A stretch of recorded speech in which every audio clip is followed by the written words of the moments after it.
All right, guys, what's going on? Welcome back to Maverick Overland Adventures. This is episode 5 of the Overland build series. I have finally found time to make some progress on one of the major parts of this build that I've been wanting to do to this truck since I first picked it up, and that is the DIY over the cab full-length Overland roof rack. So in this video, we're going to be discussing the entire build process for this. I'm going to give you guys a detailed walkthrough of all the individual parts and how this is constructed. And guys, also keep in mind, this is not quite done yet. I do still have a couple things I need to do to it. One of those is going to be painting it. I'm probably going to do like a black truck bed liner on this so it kind of matches the overall theme of the truck. I will do an update video on the finished product when it gets to that point. But anyway, all right, so looking at this rack here, essentially what I've done is I have used Unistrut to create this rectangular piece that goes all the way up over the cab, and that attaches to the already existing Xtrusion Overland XTR1 bed rack that I had on this truck. I've got that bolted to the Xtrusion Overland bed rack with some brackets that we'll give you a closer view on here in just a few minutes.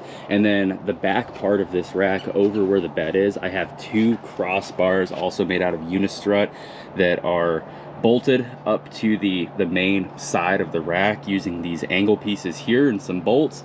Currently on those 2 crossbars is what I have my my Yakima Skyrise rooftop tent attached to, with the tent's quick release brackets that it comes with. And then up here over the cab, I currently also have 2 crossbars, one all the way up here at the front. I've got one right there in the middle, and that is what I have my Yakima rocket box mounted to right now. This rack is not at all mounted to the top of the cab whatsoever. Everything that holds this top part of the rack to the truck are these 4 pieces of mounting hardware back here that mount it to the Xtrusion Overland XTR1, which is then mounted to the bed rails using the brackets that come with that rack.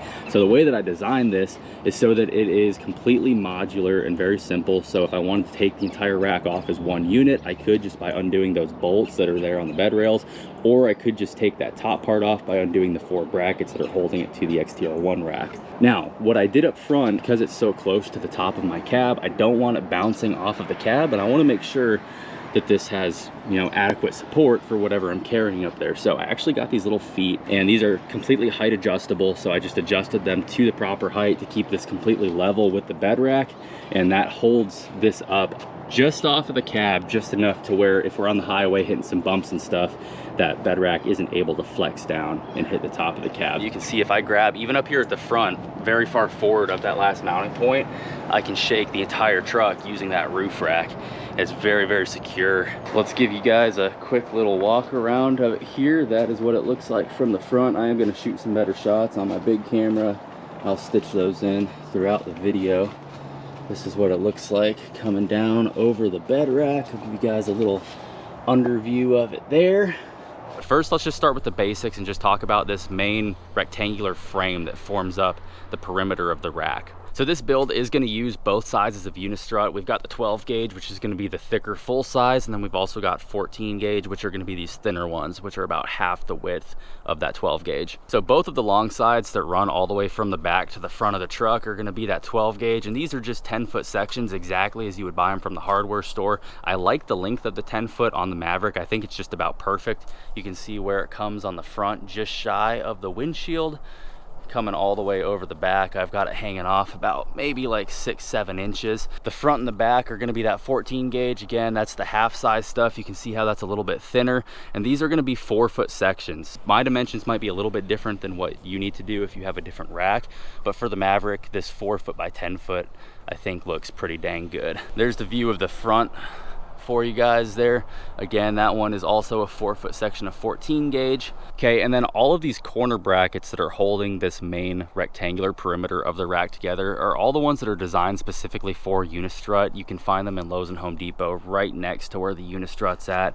And for my particular build, I just used the single hole corners. You can also get these that are extended to have 2 holes on each side.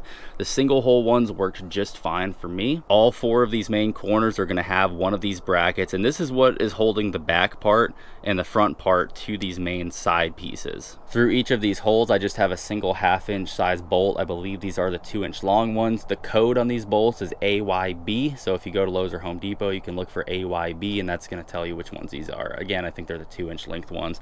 And then I just have a lock washer and a nut on the end of each of those. And then I have that rack mounted to the Xtrusion Overland XTR1 bed rack, actually using the Xtrusion Overland rooftop tent mounting brackets directly from their website. I already had these sitting around because I had to buy them in order to be able to mount my tent directly to the rack when I wasn't able to use the clamp system.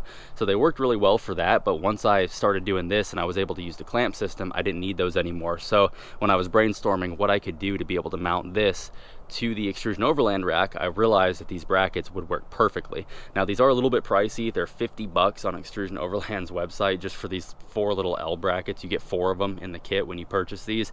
So you could definitely go the cheaper route and get something probably actually like this. These would probably work just fine. The nice thing that I will say about these ones though is because they are from Xtrusion Overland and they're designed specifically to fit these extruded aluminum bars, the holes and everything in them are spread perfectly, so you can put bolts straight through them and they'll line up with both of these channels on this size of extruded aluminum. So they are very convenient. So I've got 4 of those brackets holding this thing down, 1 on each side here, and then on this front part I have 1 on each side as well.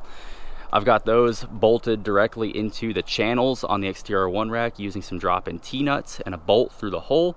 And then on this side I have a bolt that goes through the Unistrut and has a nut and a lock washer on that back side there.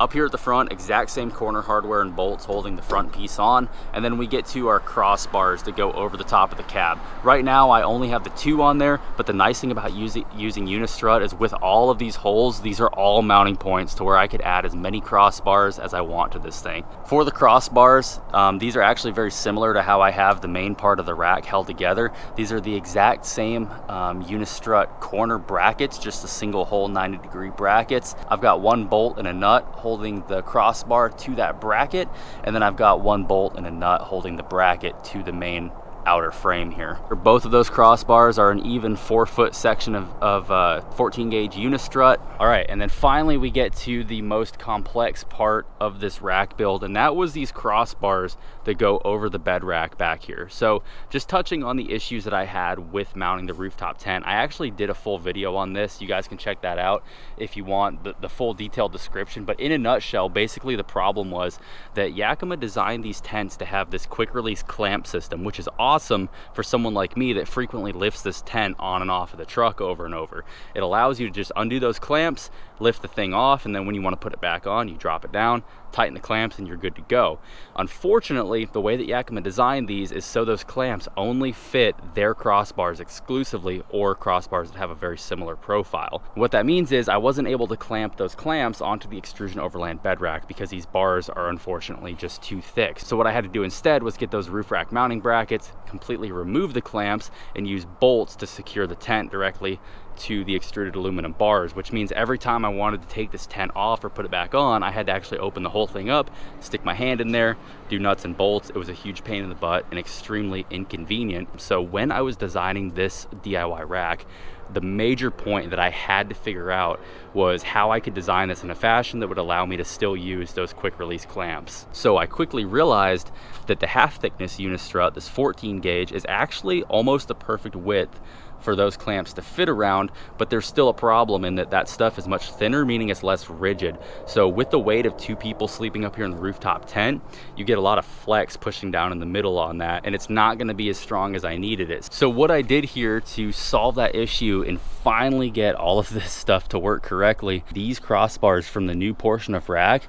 are actually sitting on the pre-existing crossbars that run lengthwise here from the XTR1 rack. And what that does is it provides that support in the middle that prevents these 14 gauge Unistrut bars from flexing down from all the weight of us sleeping up here in the tent. So what I had to do is I used those same L brackets that form up the corners back here, But instead of doing what I did with the forward crossbars, where you can see those L brackets are upside down with the bars on top, I actually turned these ones the other direction so they're hanging down. You can see that there's a little bit of gap right there. So what I did is I just put a couple washers in there to close up that gap, and that allows those 14 gauge crossbars to rest directly on the XTR1 rack and also still be mounted to the side over here. Now, one more thing I am going to show you guys, one more little problem that I ran into is you can see that I cut a little angle in the end of these crossbars to go over the bed, and that's because I couldn't get a tool on this bolt that's holding this L bracket to this side piece here. That allowed me just enough space to get a wrench on that. But one more note, the crossbars that run over the bed are not a full 4-foot length like the ones that run over the cab. These ones I had to take down about 1 inch on each side. That way they would fit between these two side pieces, and I also had to account for the thickness of this L bracket, so those are a little bit shorter. Versatility and usability wise, this thing has been awesome. This has actually been on the truck already for several months, and I took this on a multi-day camping trip, and we actually drove the truck about 1,200 miles round trip with this setup on it. I slept in the tent on top of this rack. We had a bunch of fishing rods and you know, my beach cart and a bunch of cargo tied up to the front up there. And it did absolutely amazing. But yeah, guys, so that is the basic construction of this roof rack. So far, I have been extremely happy with this thing. The nice thing about using the Unistrut for the construction of this like I did is that, again, it's extremely versatile. So all of these holes are all mounting points to where I can mount pretty much anything I want to any location on this rack, and it's gonna work just fine. But aside from that, this stuff is extremely cheap and easy to find. You can get it at pretty much any local hardware store or Lowe's and Home Depot, and all of the brackets that I used for this, all of those angle brackets, are all already designed specifically to fit Unistrut, so they work perfect for this project. This stuff is also extremely easy to work with. When I did mine, I didn't use a single power tool. I didn't use a grinder to make my cuts. I actually made all of the cuts by hand with a hacksaw, and then once I had all of the links that I needed, it was as simple as bolting it all together and figuring out how to get it all tightened up and fit together just right, and then mounted it straight to the truck, and turned out pretty great, I think. So anyway, guys, I hope you enjoyed the video. If you did, let me know down below in the comments. Also down there, you can ask me any questions you might have. I'll do my best to answer all of them. I'm also going to try to find links to as much of the materials as I possibly can.